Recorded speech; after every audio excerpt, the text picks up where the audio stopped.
बिस्मिल्लाहिर्रहमानिर्रहीम। आज का हमारा टॉपिक है एक्सपेरिमेंट मेथड ऑफ टीचिंग के बारे में। ये वो तरीकाकार है जिसमें टीचर स्टूडेंट्स को सिर्फ समझाता नहीं है बल्कि एक्सपेरिमेंट करके दिखाता है और एक्सपेरिमेंट उनको भी करने को देता है ताकि वो ऑब्जर्व कर सकें और उसका रिजल्ट निकाल सकें। ठीक है, अब इस मेथड का फायदा क्या होता है? स्टूडेंट्स एक्टिवली इसमें पार्टिसिपेट करते हैं। ठीक है, स्टूडेंट क्या करते हैं? पार्टिसिपेट करते हैं। दूसरा फायदा क्या होता है? इससे स्टूडेंट्स की लर्निंग होती है। तीसरा फायदा है इन बच्चों की ऑब्जर्वेशन लेवल जो है ना इंक्रीज होता है।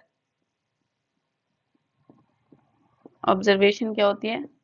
इंप्रूव होती है या इंक्रीज होती है।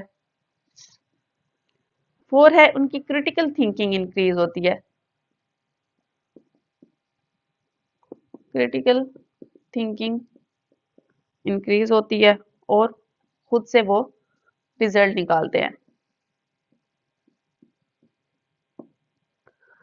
ठीक है, अब मैं आपको इसका स्टेप बाय स्टेप प्रोसेस बताती हूँ। सबसे पहले स्टूडेंट्स ने क्या करना है?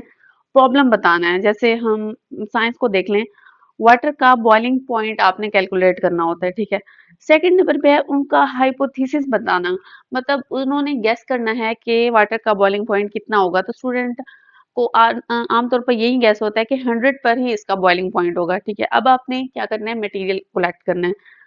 थर्ड नंबर पे मटेरियल कौन कौन सा कलेक्ट करेंगे?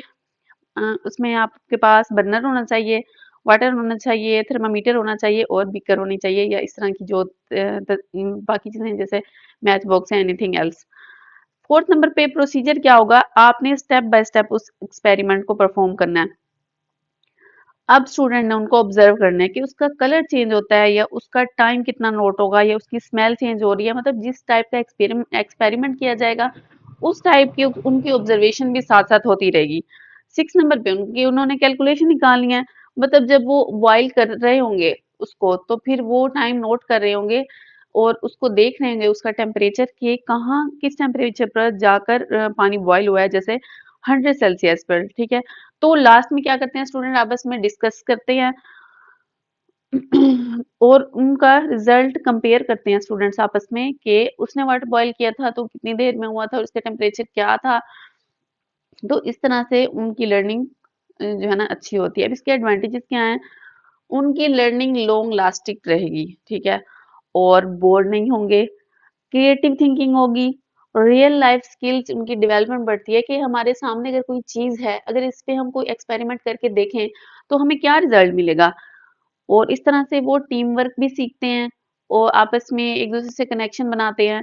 तो एक्सपेरिमेंट मेथड सबसे बेहतरीन होता है, लेकिन इसके कहीं ना कुछ डिसएडवांटेजेस भी होते हैं।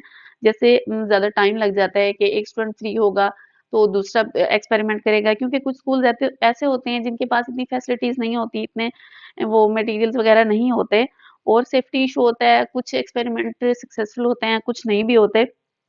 क्लास को हैंडल करना थोड़ा मुश्किल हो जाता है कि बच्चे डिस्टरबेंस करते हैं।